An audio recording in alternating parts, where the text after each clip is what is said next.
Good afternoon. Welcome. We are going to start this roundtable. Thank you very much for the people in the audience, and also for our guests that accept our invitation to be here today. Thank you very much. This is an iteration of the Artistic Research Working Group in the Transform for Europe consortium. And my name is Daniel Ribas. I'm a professor here at the School of Arts at the Universidade Católica Portuguesa, and I will just briefly introduce our guests, and then we will have, I hope, a good discussion about this. So at my far right is José Alberto Gomes. José Alberto is a musician, sound artist, and curator from Porto, Portugal. Holding a degree in musical composition, his practice has developed at the intersection of musical creation, technology, and artistic research, with a particular focus on the role of sound and music in performative, audiovisual, and installation contexts. He is also a professor at the School of Arts and the PhD coordinator of the PhD in Science and Technology of the Arts.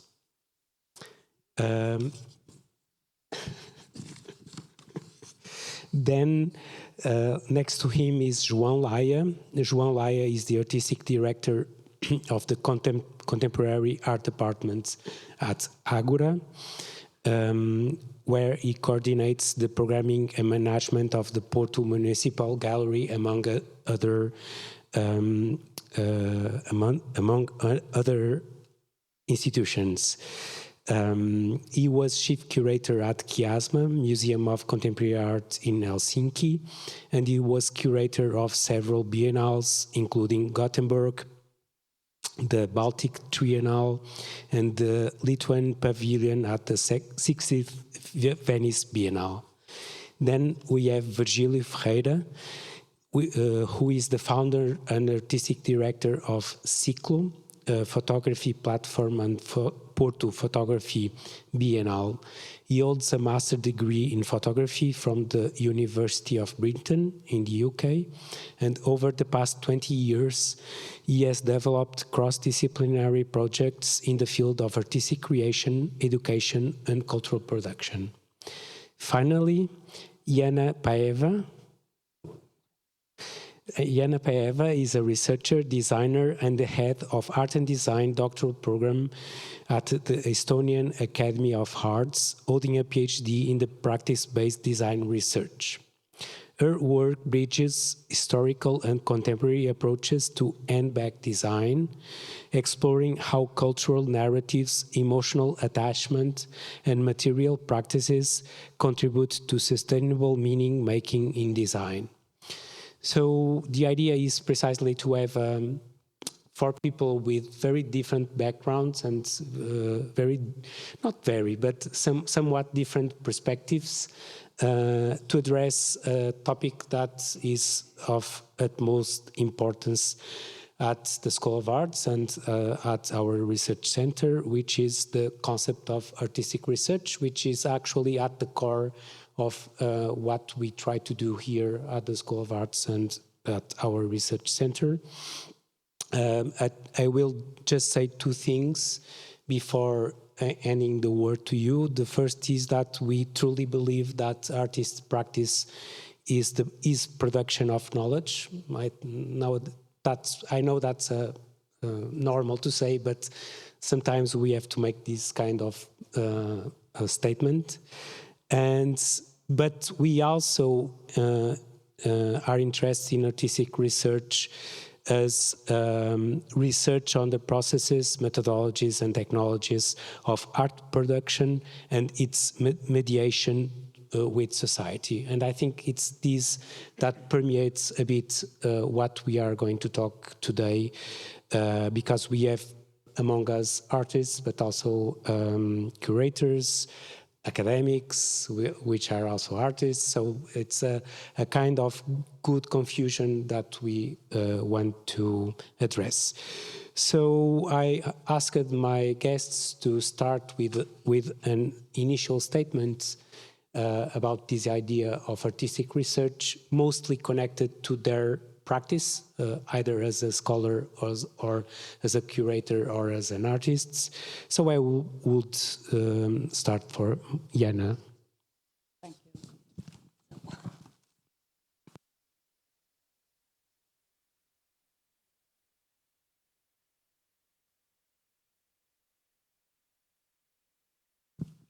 Thank you. So I think I start introducing me as the head of the program. So not as me as the head, but the program. We have a DECA. Our program is a joint program for both artists and designers. It's a PhD program, and we are focusing there in the Estonian Academy of Arts on practice-based research. We have institutionalized it in the sense that we are using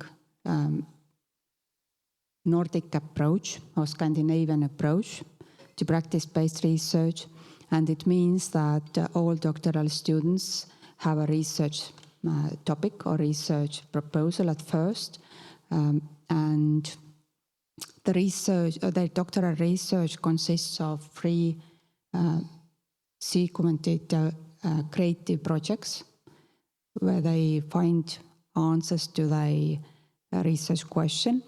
And it's basically, we can say that this is research through art or through design. So the art or design projects work as tools or like illustrative material to either practice-based or practice-led research. In the sense of practice-based research, the creative projects are like tools for the researcher, and you can, if to simplify a lot, then practice-led research is focusing on the process of artistic or design creation. So, and me myself, I also graduated with a practice-based doctoral project, and as Daniel already described, it was about meaning making, and by profession I'm handbag designer. So I was interested in handbags and meaning making through handbags, and to somehow click with this heritage topic, I was interested in handbag history.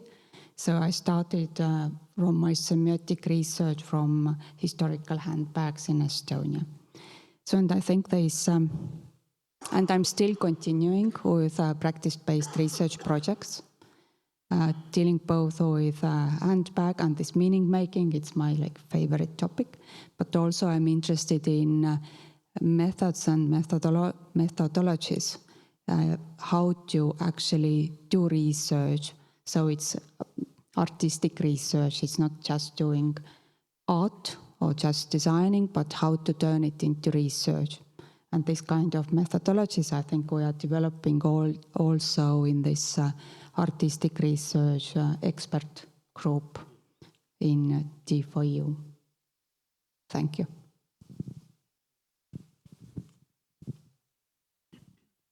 Virgílio, do you want to go on? Can you switch the slides for the computer?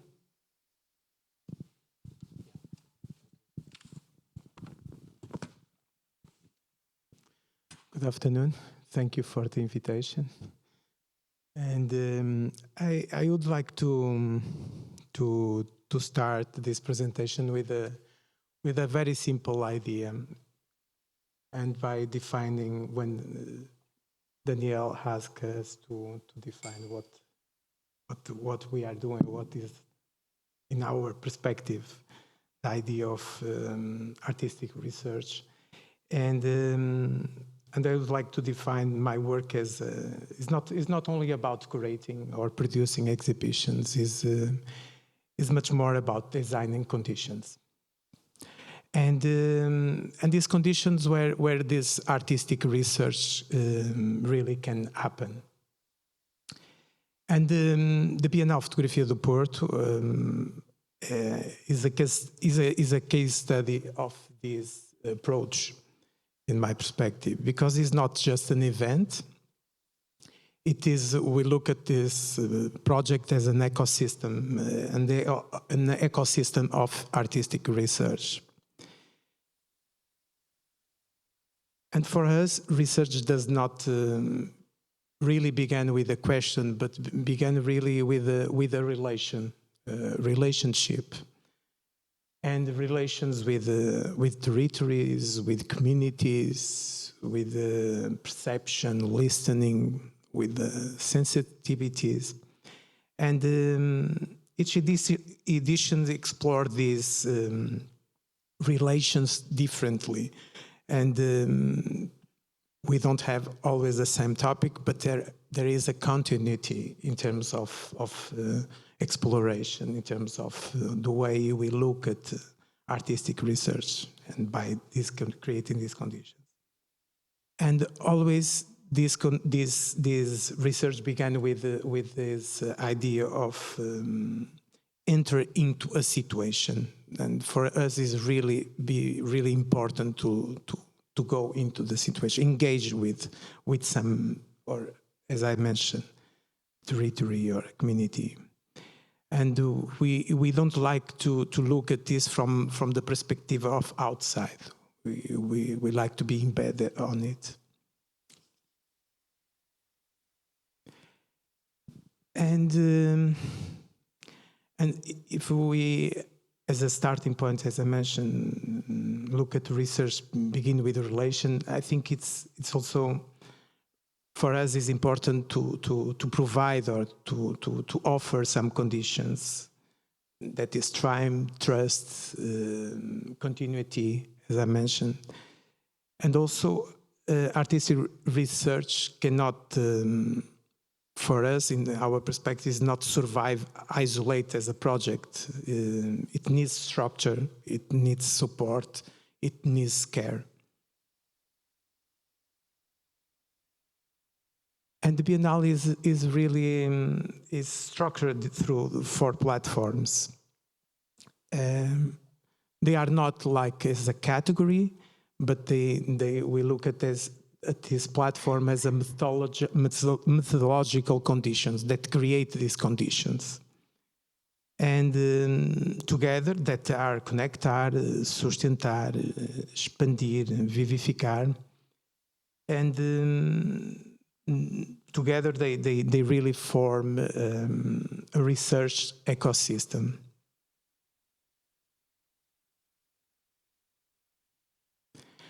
And Connectar, or through Connectar, we activate dialogues. And Connectar is really about knowledge exchange between art and science, between artists with communities, curators with institutions. It's really bridging possibilities to things happen. There is also a double perspective in Connectar, is also bringing international partnerships or projects, and also export projects that we develop in Portugal in the framework of Biennale. Well, basically, it creates conditions for exchange. And through Sustentar, we work long term. We already have the 4th edition this year, and we focus on ecological and social process. And Sustentar is also about duration. It's also a long-term commitment. Also, again, about trust, about care. Not only the partnerships that we involve on that. Usually is really focused on case studies that have been implemented in Portugal that we identify in terms of responding to the social and ecological challenge that we are facing. but also the trust with the artists, with the communities, activating all this network. Sustentar is the core of that, yeah. And going back also to the continuation, I think is without the continuation there is also not responsibility. And for instance, for us, it's important to return to some territories, return to some contexts, and to really give this continuity, bringing different perspectives, bringing different lands, different artists, but have this sense of responsibility.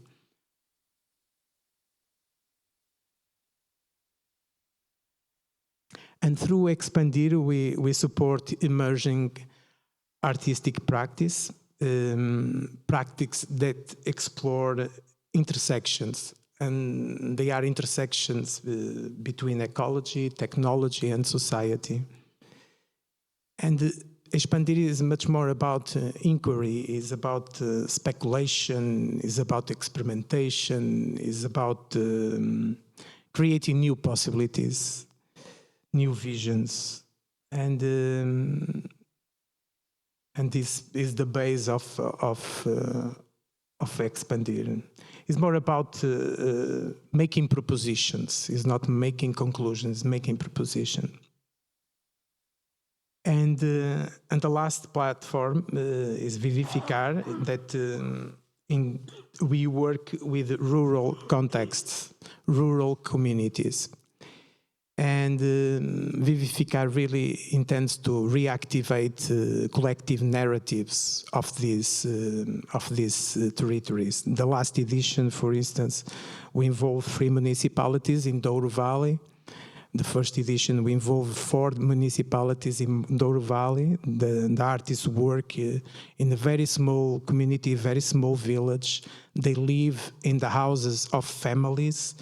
It was kind of very immersive and challenge for the artists, but also challenge for families that receive the artists, because it's not just spend one weekend. We are talking about long-term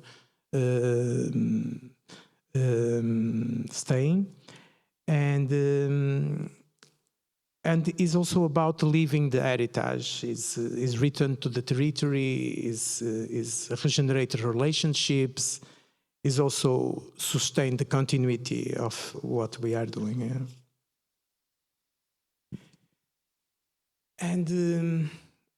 And for us, or in this case for me, why we still invest in these platforms as a continuity, because for me the project ends, but the ecosystem sustain inquiry. A project produces an output, but an ecosystem produces conditions, and we look at this again as a continuity to produce conditions, to produce continuity, produce an heritage, legado, heritage.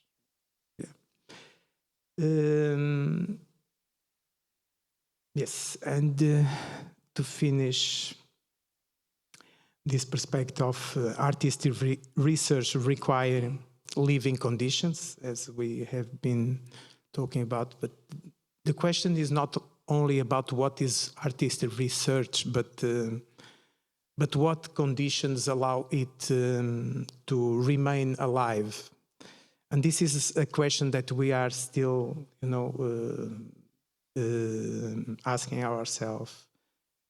And especially if you want to artist research to matter, I think is really important. We must design the conditions that sustain it. Otherwise, maybe create fragilities. And that is the work that we have been doing. Yes. Thank you. Thank you, Virgílio. Just maybe to try to create here a stereo version of this talk, I will pass to José Alberto, so we can now switch to to a creator's perspective. So, José, thank you. Okay, so thank you for the invitation. Hello, everyone. First thing, I'm a little bit sick, so I'm far from being in my best. So I'm sorry if I'm going to stop coughing or if my English becomes strange. So please be patient with me. Preparing for this session, I was talking with Daniel. Daniel asked me to speak a little bit in this introduction about my art practice in this context, because I'm in here with two roles. I'm an artist and I'm a PhD coordinator. So in this introduction, I'm going to talk more about my art practice. My background, as Daniel said, it's in music. And I'm a musician and a sound artist, a little bit a new media artist, but that's another matter. Sound art and new media art, they are real good partners. My background in school, I made a BA in a polytechnical school, so my approach was always very from a problem-based approach to making art. Very intuitive, and we need to solve this, so let's do it, and it worked. And I still love that thing, that approach, that way to produce art. But I feel that approach, it's a little bit far from what now I'm more into and more relates of about really think about meaning and produce knowledge. Because we are talking a lot about art and art as a way of produce knowledge, and that's an amazing phrase. And thing seems that makes sense, but what really means. So I start from this problem-based approach, and I always was an academic, and I did a PhD. And in the beginning, the relation with the research, it was more the academia, and the research, it was more a consequence of sharing my process, sharing goals, and not really trying to look a validation from the art object, because I don't think that academia should do that part, but to look validation and to share processes, ideas, and approaches. But during the time, this is a two-way road. So the research part became to invade the practice approach to art, and this idea of meaning in the beginning of the process, and if I'm doing something that produces knowledge that has an impact, and how and why. And that relation between practice and research, it was fundamental for me. I started a musician, and I went to more sound art, and I don't know if anyone here has a background in music, but performing arts and fine arts, they don't have that much connections in the more core part. So it was really interesting for me to make this voyage, and I still feel that I belong to the both worlds, or are in the middle. Sometimes now I don't think that I belong to anyone. I'm somewhere in the middle, and that's another thing that I start to research. I tend to think deeper. I start to read more. I start to not only to have an intuitive relation to what I'm doing in that place, but understand why it's that, and what I want to do with that. And what I feel that this path of thinking more, research more, and I'm still have this problem base. I'm doing a lot of music for theater, and that's a problem based approach, and that's amazing, and that's wonderful, and I really love it. But more my personal project, it's way more coming more from why I want to, why post-human approach it's important for me, why aesthetic failure and glitch culture it's interesting for me, why these things that were intuitive, why they are why they are important, and why and what do I want to achieve with that, and how. And that was the path for me between this problem base and in the middle with artistic research, change my approach to art. Make sense, Daniel? It was okay. Thank you. Thank you, Zé. Now we pass to João. Maybe João can switch with Virgílio for the computer thing, or Sure. Thank you.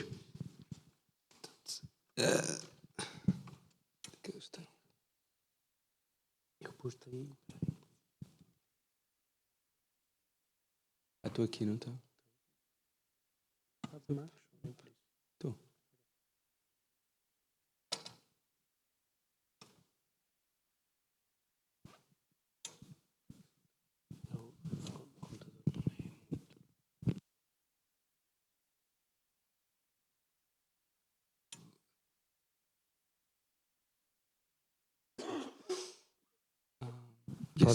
Podem, por favor, mudar o isso. Obrigado. Okay, Já está. okay.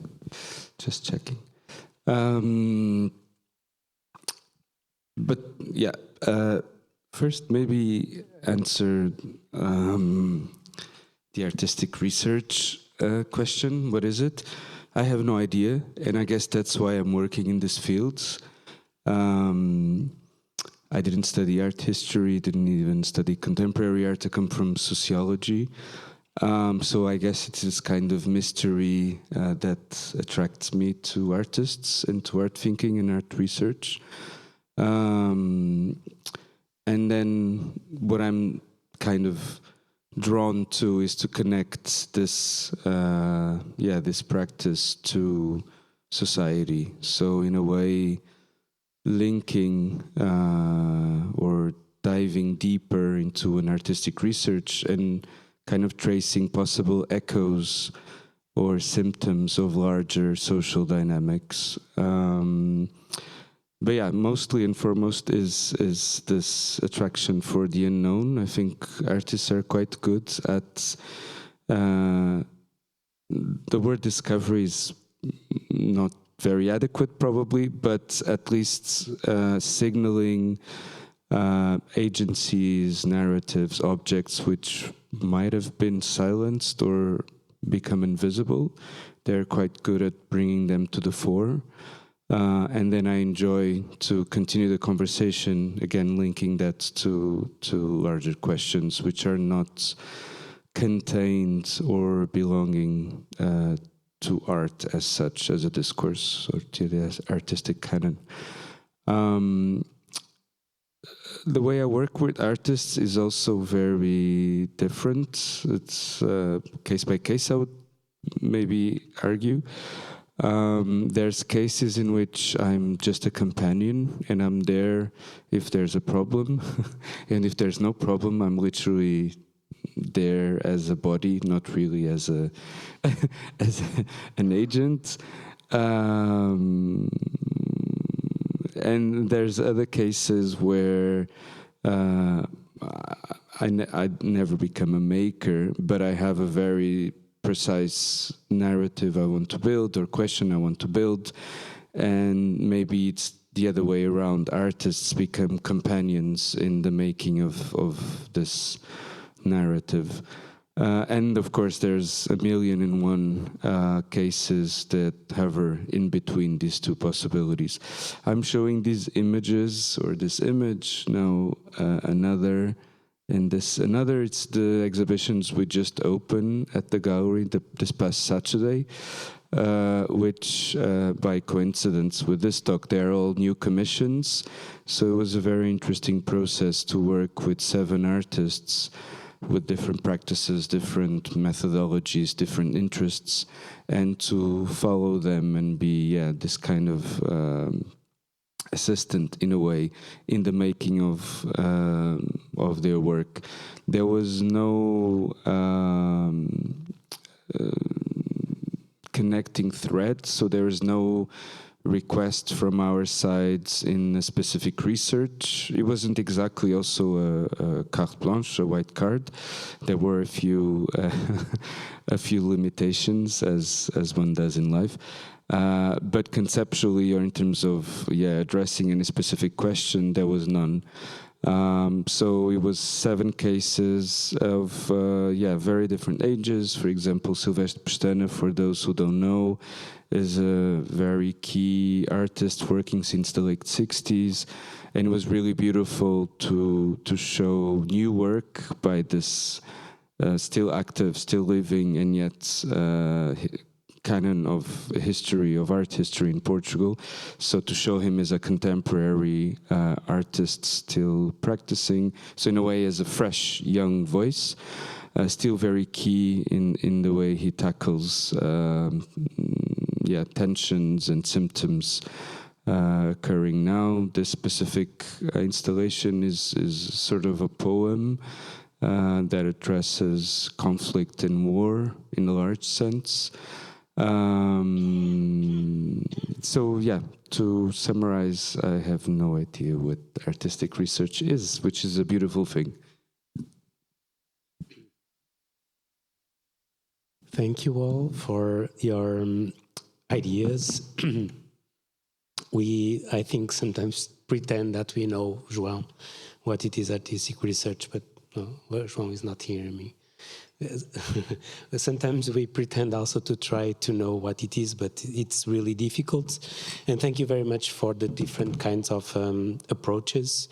And these, I don't know, some keywords could be like methodologies, explorations of relationships with others, and also ideas which I do like a lot, like emotion, mystery, unknown. So that there is a lot of terms here, or speculation, many terms that in fact are very difficult to address because they go to a place in which it's not easy to define, let's say. Maybe to counter this mystery that some of you gave to me, and I was really, just a side note, also, José, you can also comment on this, because the other people work with more, I would say, tangible things, and you work with music, which is even more abstract. So maybe you can also address that. But in a way, I was thinking, and this idea of methodologies that Jaana told since the beginning, maybe I could put the question totally around, and instead of asking what is artistic research, or what kind of work you do, is to ask you if it is possible to address what is the first moment in which you start this process. If you have any cases or any examples, when do we start this process? What is the ignition to start the process? I know that you already gave some hints of this, but I don't know if you want to speak a little bit. I think was also flashing in my head, which was when you said the research question, and I think it all starts maybe with a question, but I don't know. I don't know if you want to speak a little bit of this very, very pragmatical thing. When does this start? Of course, you can say it is a commission, but that's not my question, right? It's more when you feel that something is taking its own thing, its own, its own development, let's say. Does anyone want to address this? But I'm going to start with a question. For me, it's very hard to answer or to start to think about that without a context, because it's really different if we are talking in general, if we are talking in exhibition context or an academic context. Because if we are talking in general, the artistic research for an artist, it's always on in a way. But I don't think that this kind of answer it's very helpful in this context, but it is. We don't have a switch. I'm not talking about myself, but we don't have a switch on and off about ideas, about how we relate. And a lot of this intuition comes from this always on research. Then I think we have steps, several steps. The step starts when we acknowledge, when we have conscience, and for me it's important. Okay, I'm starting research this topic, and that's the moment that we acknowledge, we are conscious of that, and we start. And a lot of times, for example, we can do, in my opinion, I'm going to say it's in my opinion. Okay, we can start to do an artwork without really start this, without have conscience of this research part. Okay, so and that's okay. We are in more intuitive and more direct and more problem solve way, and that's cool. For me, for answer your question, start in a moment that we sit down and think. I'm going to go deeper about this point. Can be more technical, can be more conceptual, can be more social, but the point is when it jumps from the intuition, from the unconscious to the conscious. If we are talking in an academic context, it's different, obviously. I hope that makes sense.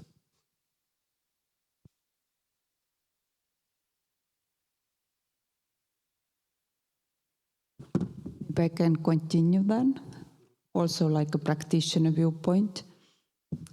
I think that for me, the research and just creating something differs a lot from each other. Because when I start creating something, the inspiration can come from another. So I just want to do something. I can just draw, make a handbag, do whatever, create something, and that's that. But when I do research, I always start from the questions, what do I want to find out? Why I'm doing this? I'm like reasoning from the very beginning. And I can make like an example. So when I want to do myself a handbag or for somebody else, like a commission work, I just do it. But and consider, of course, I have many restrictions maybe there, or maybe some inspiration or whatever. But I'm like free creating something. But when I do research, and for example, I was interested in how my bags can be carried longer, how I can make more sustainable bags. And so I figured out that maybe when people are emotionally attached to their handbags, then they wear them longer, maybe repair them, and it's a very sustainable approach. So how I can design a bag? How do I know that people perceive it so that they find it somehow significant for themselves and they become emotionally attached to these bags? And this is like a triggering point for me. So I can test it one way and see does it work, and then I can test it another way and test and see does it work and how it works and what actually works. So in my case, it's a very different approach.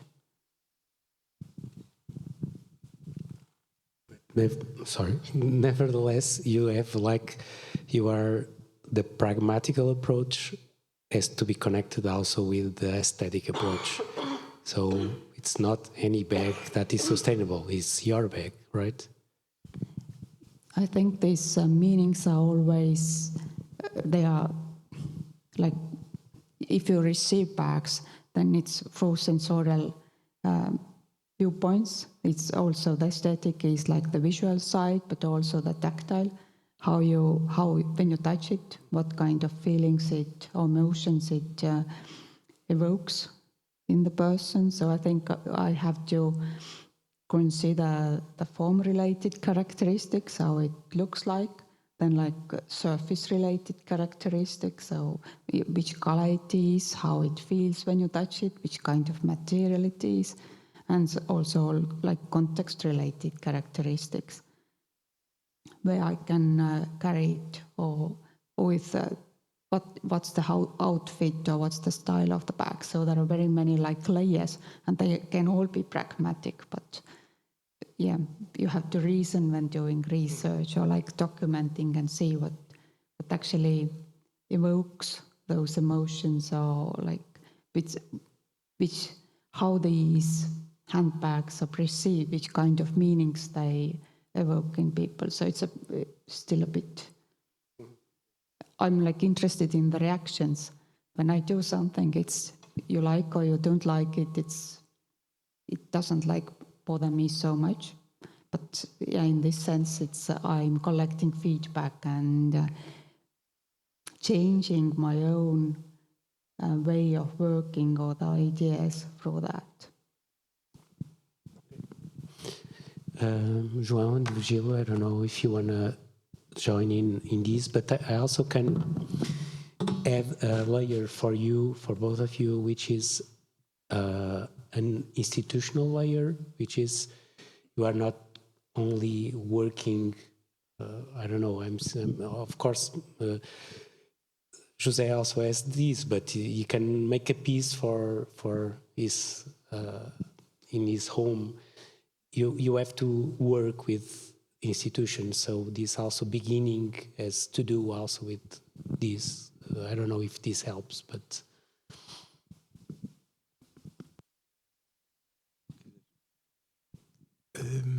Daniel, can you be more clear about the question about the institutions? What is the role of an institution in the? No, it's not about that, or in the engaging. So with the start, yeah. Well, from my point of view, is as already mentioned, is really when I start to create the conditions for something happen, and of course, and this can start with a very different ways. Sometimes with an impulse, sometimes with a very also empiric way. Sometimes also the experience that you start to gain. Sometimes just a wish of okay, I want to activate this, but usually for me is more this impulse born from a wish of activating something else, to create a relationship or conditions for something else to happen. Yeah, and the way that this is going to happen is not really important. Is really just to create the environment, basically the space for something can emerge from that, or relationships or ideas, whatever. And yeah, for me it's more about that. Yeah. You would say like it can start by taking a beer with someone and speaking? Well, I personally, I don't drink a beer, but a glass of wine. But no, could be. Why not? Could be. For instance, actually, we sometimes, for instance, we have a conversation. Me and João could happen in this informal conversation. Sometimes we inspire each other. We touch each other. We contaminate each other. I believe very much in this porous thing, be open, to what is alive around you, and also what touch you. Basically, I think it's much more about what really touched me, what really mattered to me. I think it's about that. No, I'm pushing just a little bit with you, Virgílio, because you talk about this connection with the communities and sometimes communities that are, I'm presuming, of course, maybe I'm wrong, but that are a bit far from making art or thinking about this. So I wanted to know a little bit more about that connection that you do in your work.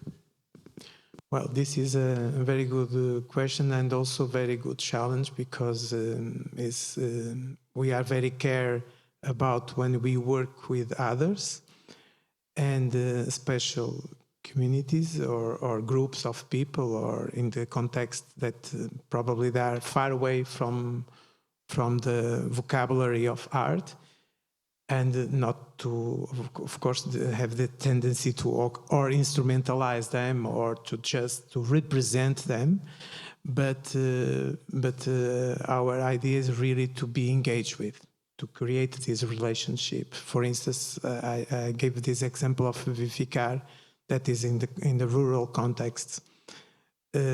Just to shift this idea of residency, the artistic residency, not to be in the isolate house for the artists to live together and to think and to produce and go outside and develop the work. No, let's live with the community. Let's live with the family. This is create immediately a strong relationship, a strong attachment, and also a strong tension as well for the host, for the family, for the community, but also for the artist. And these uncomfortable situations, I also believe a lot in this kind of being also vulnerable. The artists also become vulnerable, go into an environment that is not properly the environment that he knows, and is also a foreigner in some way. And what comes out from this is also something that personally I really believe in, these invisible things, these invisible relationships that are creating, that really create a space for transformation, for both, for artists and for this family. This family never forgets this experience, and the art is the same. Actually, we have a lot of sharing from the artists and from the families, and it was an amazing challenge, difficult, tense, but at the end beautiful. And this is the kind of relationship that we believe to create with communities. Yes, not to represent them, but to invite them to participate and to contaminate each other, to learn from each other. Yes.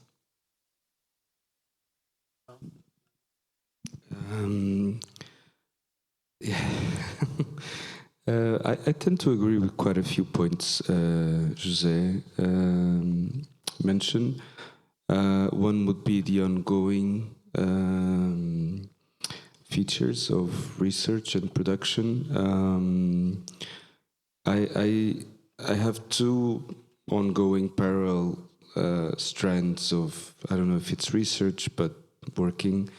I guess one is pattern finding in artistic practices. So I noticed there's a few artists either asking the same question or exploring the same material or doing sort of similar gesture that kind of triggers the aha moment that I'm like, interesting. And then I start kind of diving into that. And the other one is this idea of nowness that really pervades all my work.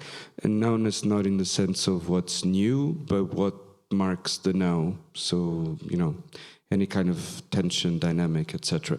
And my interest usually is crossing both. So how can I read the now via these patterns that I identify in artistic practice? So in that sense, it's really ongoing. There's no beginning on end. There's a beginning and then on projects, yes. And they might happen in a myriad ways. I can, well, not now anymore, but looking a bit more in general into my work, I could go and knock at someone's door and pitch something. I could be knocked at, so, with some sort of context. Now, in a way, I create my own context. And it is very contextual also, to go back to something that José mentioned, meaning the program I'm doing now, it wouldn't be the same program even in a different institution in the same city. And I like that. That's what basically, within this idea of nowness and pattern and artistic practice and social dynamics, then what defines the program is my reading of where I am or where the institution is, rather than my taste or what I think it's important, which I think is a good exercise, because we can get stuck into loops of subjectivity. So in this specific case, the City Gallery, so I understand our mission as first and foremost to be in dialogue with the artistic scene of the city, of the country, and then, of the cosmos. But first and foremost, maybe let's look at the city. So again, identifying patterns, responding to them, both in a kind of positive way, meaning adding or expanding, but also in a negative way, meaning bringing other things and asking, why is this not here? Kind of being a supportive and provocation agent at the same time. So in that sense, yes, giving opportunities to artists working in the city to work, but also bringing external agents that might complexify or add to the ongoing conversations. For example, this exhibition I mentioned, it was triggered by a very organic process of another project we did last year that was focused on mapping the art scene in Portugal. So it was not a context for new productions. It was more looking at what has been done in recent times and kind of creating a framework to represent that. And artists complained a lot. They really wanted to produce new work. So then we reacted by developing this other context where we were not mapping what had been done, we were sort of adding what was to come. So it's this kind of juggling. I see myself a lot as a juggler, listening and then juggling lots of different interests and dynamics and needs. I may take advantage of these commissions exhibition. Actually, you also choose even people that are not visual artists. So in that sense, you also provoke a kind of clash or tension or whatever. I don't know, but just to, in this case, how was the, maybe you don't want to specify anything, but how was this encounter with the artists? You said, I want one piece, you have these conditions, or you discuss with them what kind of piece she should, or he or she should do, or you pushed like, I know your work, but maybe this is your opportunity to try another thing. Yeah, thank you for that question. I would actually argue against what you just said, of bringing someone not from the contemporary art. In the sense, I, again, was, in this specific gesture, I was led by the scene. One of the particularities of Porto is this very porous boundary between, film, sounds, stage, visual arts. There's no boundaries. People are active in multiple contexts and they collaborate a lot also. So I guess you were talking about Catarina Miranda. Yes. No, but no, it's not about that. And indeed, Catarina is known for stage, but and again, it's subjective, but my take was when you kind of think a little bit more about her work, you see the creation of environments, of spaces, and the possibility of a choreography of space without an actual performer. So using the audience or offering the audience a space to be choreographed. This was my speculation, so I approached Katerina, and yeah, the invitation was, what if you do a choreography which doesn't really have performers and it's more about building a space? And she was quite excited, and then, you know, I just followed. That was the only kind of match to the fire. The fire was already there. But for example, with Jaana, I know Jaana since we're like 17, 18, since students. We worked a few times, actually not so many, but I know the work quite in depth. And I knew that both poetry and sound were really grounding devices, but then they were never visible in the exhibitions. She's mostly known as a sculptor. So when we approached Jaana, it was more like, what if this time you actually, you know, do something with sound and do something with text? It wasn't clear. In the end, it was both, but it wasn't clear almost until the end, maybe the last month and a half. Text was clearly the first gesture, and then we pushed a little bit, or teased a little bit, and then sounds came about. I forgot the question, sorry. What's the question? Okay. Yeah, so these are two cases very different of how, yeah, things came about. Thank you, João. That was it. Let me see the time. I don't know if someone in the audience wants to ask a question. Sarah. So thank you very much for this roundtable of very different perspectives. And I just wanted to bring another perspective which is connected with the program of this week that is happening at the moment, which has to do with common European heritage. And how do you see these artistic practices,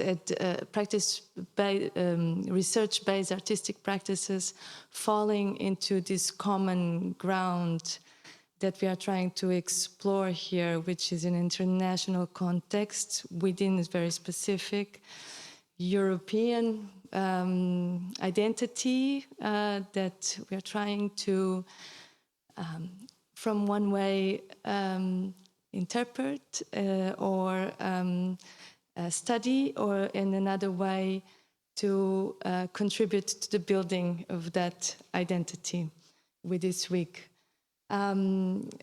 We have indeed students, but I hope they are doing artistic practice in this very moment, and these like sparks are happening outside of this room. And of course, this conversation will be recorded, and they will still have the possibility of accessing your talks. But so going back to my question, I think, well, it's a twofold question, and it's also for Daniel, this question, and it's also about the role of universities, because we haven't talked about that yet. Like, what are universities actually doing for artistic practices, for research-based artistic practices, and also how does this apply to this common European heritage that we are building here? Does this make sense to find a common base, since we have such like a different approach depending on the practice? And I believe that these courses could be multiplied forever. But at the same time, can we dialogue with each other within this context? Could we get stronger by creating this common ground? So I should also answer something. Yes. That's not easy, but I think one of the things that I truly believe is that universities are spaces in which you can create an environment in which artistic practice can be a little bit more, not free, maybe it's not the word free, but something around that. So it's a space in which we don't have the constraints of institutions and markets, although we saw how institutions are not making so much constraints as João and Virgílio were speaking. But I think that especially art schools are small artistic communities in which we can practice a kind of dialogue and a kind of conversation, which I think is most of the times very difficult to do in other places. So in a way, for me, the university can be still a place of fostering these encounters. And we have tried, at least at the School of Arts, to promote these encounters, bringing the artists and bringing, I'm not making any division between artists, curators, and other kinds of agents in the art field. For me, we are all part of a network of the artistic research. I think João and Virgílio do artistic research, so it's not only the artists. Yeah, I'm losing a bit, but the idea is that we are trying to build university as a space of conversation. And when we manage to do that, I think something trembles in the universe. It's very small, but trembles. And for me, that's the space of the university and of a School of Arts. What that relates with the common European heritage, I'm not so sure, because I'm a bit desconfiado, suspicious about forging identities. So I don't know, I think we are better when we speak maybe of communities, so instead of that. So maybe if we speak about communities, I like this idea of of us trying to, although our many differences, and I'm speaking about, we had dinner yesterday with people from all over Europe. Although we are very different, we speak very bad English, all of we, but nevertheless we can have a common ground for speaking. That, I think, it's something that relates with the community, a kind of forging a community in Europe, let's say. If I hope more than Europe, but a community. Yeah, I don't know if someone of you want to join in with Sarah. I think I can say something from now talking as a professor and a PhD coordinator. On top of everything that Daniel said, that I agree in general, the university has a lot of roles in here. One of the most that I love, I discover, and I try to always maintain in the head of students and young artists, is this is a nice place to fail. It was really fun for me and really an important moment when I doing my PhD, and at the end of my PhD the conclusion was, hey, the process, what I was trying didn't work that well. And as an artist, we don't want that. We want that the performance, the artistic object, exhibition works, it's great. And in an academia, if the answer is this proposal doesn't work, it's a valid response. So this is a nice place to do that. Even if you are in a BA, it's preferable to fail here, to do a bad show here, than when you are already trying to convince João or any curator or Virgílio to give us a commission or something like that. So the universities has an important role for this growing and freer space. In a higher level, yeah. Did you say that at the same time you have like an evaluation system where like you're approved and reproved, right? Like, so it's a place to fail, but then define failure within this like system of like approved and not approved.